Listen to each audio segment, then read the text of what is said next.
Welcome to the channel. Bank Nifty कल कौन से लेवल इंपॉर्टेंट रहेंगे ट्रेडिंग के लिए, मैंने वीकली वीडियो के अंदर जो भी आपको 1000 से लेके 2000 पॉइंट का टारगेट दिया था वो वीकली वीडियो एंड स्क्रीन में डाल दिया है, आप जाके देख सकते हो। वो ये आपको पूरा फेब्रुआरी का मंथ और पूरे फेब मंथ के अंदर नॉट ओनली एवरी वीक ये लेवल आपको वर्क करेंगे, तो वो जाके अभी भी देख सकते हो।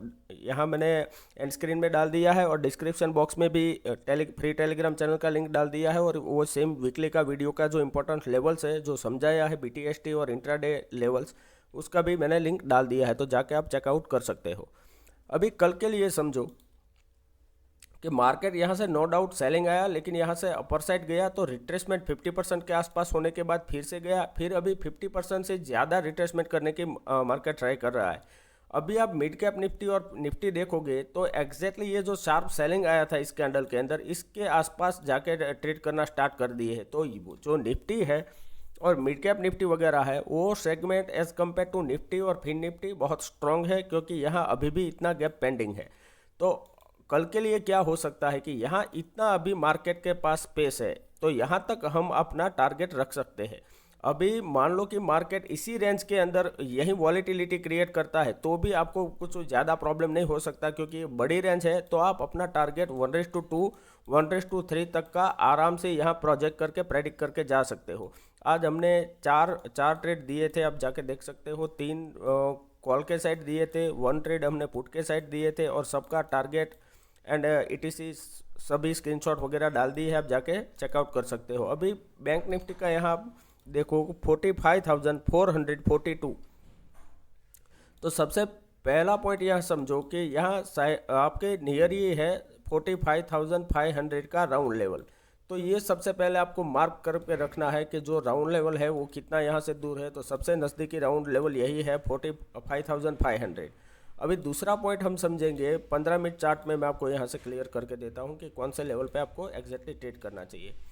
अभी ये समझो कि मार्केट के अंदर फर्स्ट टाइम जो मैंने आपको बताया था पहले भी कि यहाँ से बाइंग आया था, सेकंड टाइम इसी एरिया से बाइंग आया और मार्केट यहाँ से अपर साइड चला गया, या फर्स्ट टाइम रेसिस्टेंस लिया, ये अपर साइड चला गया, डायरेक्ट गैप अप खुल गया आज और अपर साइड चला गया, फिर से ये रेसिस्टेंस यहाँ का अपर साइड का आ गया और नीचे आके अपर साइड अभी ट्रेड कर रहा है। लेकिन यहाँ ये समझो कि अभी हायर लेवल के अगर अंदर मार्केट अगर सस्टेन कर रहा है तो मार्केट अभी आप यहाँ अभी भी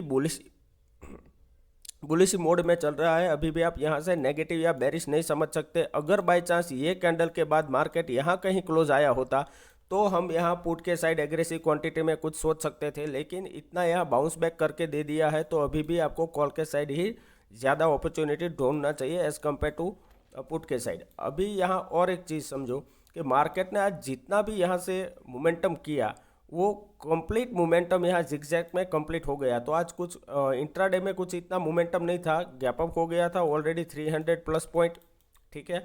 तो जब भी मार्केट इतना कंजिक्यूटिव अपर साइड जाने के बाद होल्ड कर रहा है तो इसका मीनिंग यही है कि मार्केट के अंदर अभी भी यहाँ बायर्स अवेलेबल है।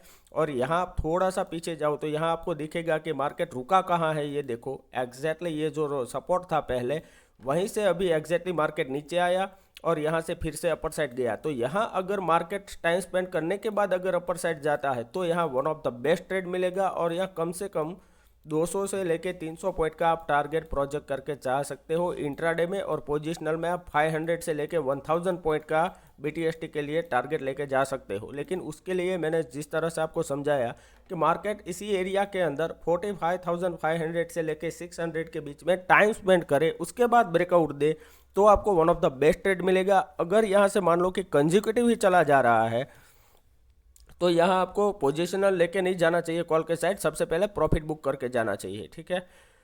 अभी और एक पॉइंट समझो, अगर मान लो कि कल मार्केट यहाँ से फ्लैट ओपन होता है और अपर साइड जा रहा है, तो जैसे ही ये 45,500 का लेवल क्रॉस करे आपको कॉल के साइड ट्रेड करना चाहिए। 1:2 1:3 तक का आपको यहाँ से टारगेट प्रोजेक्ट करके जाना चाहिए। अगर मान लो कि मार्केट यहाँ फ्लैट ओपन होने के बाद नीचे जा रहा है तो यहाँ ट्रेड ना करें जब तक मार्केट यहाँ से ये पूरा एरिया जो सपोर्ट की तरह 2-3 बार यहाँ से बिहेव किया है, यहाँ फर्स्ट टाइम किया था, यहाँ सेकंड टाइम अभी के ले लिया है, तो हो सकता है कल यहाँ टेस्ट करने के बाद फिर से ये अपर साइड जा सकता है। तो ये लेवल ब्रेक ना करे 45,200 का लेवल, तब तक यहाँ आपको एग्रेसिव क्वांटिटी में पुट के साइड तो ट्रेड करना ही नहीं चाहिए। ये ब्रेक करने के बाद यहाँ पुट के साइड ट्रेड कर सकते हो, और ये जो गैप है, ये गैप का पूरा आप यहाँ बेनिफिट ले सकते हो। ये गैप फिल हो जाएगा, वहाँ तक आपको टारगेट प्रोजेक्ट कर सकते हो, मिल सकता है। अभी मान लो कि मार्केट डायरेक्टली गैप अप खुल रहा है 45,600 या 700 के आसपास यहाँ, तो यहाँ सिर्फ आपको 1 मिनट वेट करना है। अगर यहाँ से अगेन डायरेक्टली गैप अप खुलने के बाद अपर साइड जाता है, जैसे कि यहाँ गैप अप खुला, थोड़ा नीचे आने के बाद डायरेक्टली अपर साइड चला गया, तो सेम अगर सिनेरियो बन रहा है, अगर 9:15 9:16 में directly market upper side momentum कर रहा है, तो यहाँ कॉल के साइड ट्रेड कर सकते हो 1:2 और 1:3 के लिए टारगेट के लिए, और वो आपको मिलने की प्रोबेबिलिटी बहुत हाई हो जाएगी। अभी और एक पॉइंट समझो, अगर यहाँ इतना गैप अप खुलने के बाद डायरेक्टली यहाँ सस्टेन नहीं किया, डायरेक्टली नीचे आना स्टार्ट करता है, तो एग्रेसिव जो ट्रेडर है रिस्क ले सकते हैं, वो पुट के साइड ट्रेड करे, सेफ ट्रेडर ट्रेड ना करे, क्योंकि यहाँ से आज के क्लोजिंग के आसपास आने के बाद मार्केट ट्रेंड डिसाइड करेगा कि अपर साइड जा रहा है या डाउन साइड। तो सेकंड ट्रेड आपको ये रेंज के अराउंड ही लेना है, कॉल के साइड या पुट के साइड, वो आपको थोड़ा मार्केट के अंदर देखना पड़ेगा। अभी और एक पॉइंट समझो, अगर मान लो कि मार्केट गैप डाउन खुल रहा है, डायरेक्ट खुल रहा है 45,300 के आसपास, और डायरेक्टली यहाँ सस्टेन नहीं करना और नीचे आना स्टार्ट करता है, तो जैसे ही इस कैंडल का लो ब्रेक करे, आपको पुट के साइड सिर्फ 20 से लेके 30 पॉइंट का स्टॉप लॉस डालना है, और मिनिमम टारगेट रखना है 60 से लेके 100 तक का।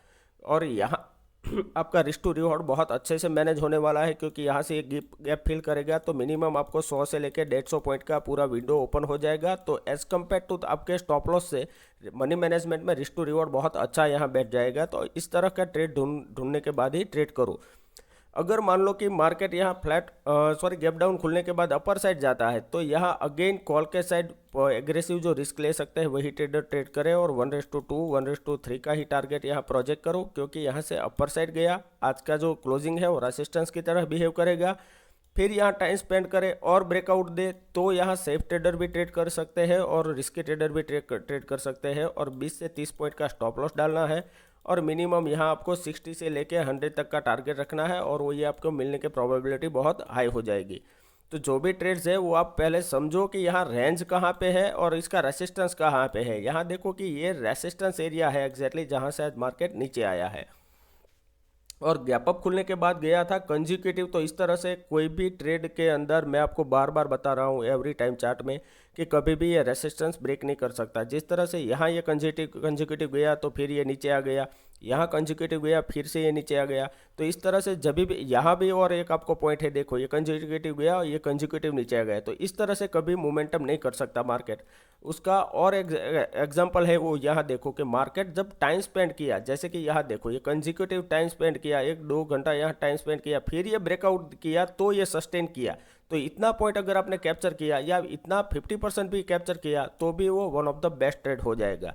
तो इस तरह से सोच समझ के money management, psychology, risk to reward समझने के बाद ही ट्रेड करें। जो भी ट्रेड्स होते हैं वो रिस्की ट्रेड होते हैं, तो अपने फाइनेंशियल एडवाइजर से एडवाइस लेने के बाद ही ट्रेड करें। वीडियो अच्छा लगा है तो प्लीज़ लाइक कीजिए, शेयर कीजिए, कमेंट कीजिए। Thank you very much.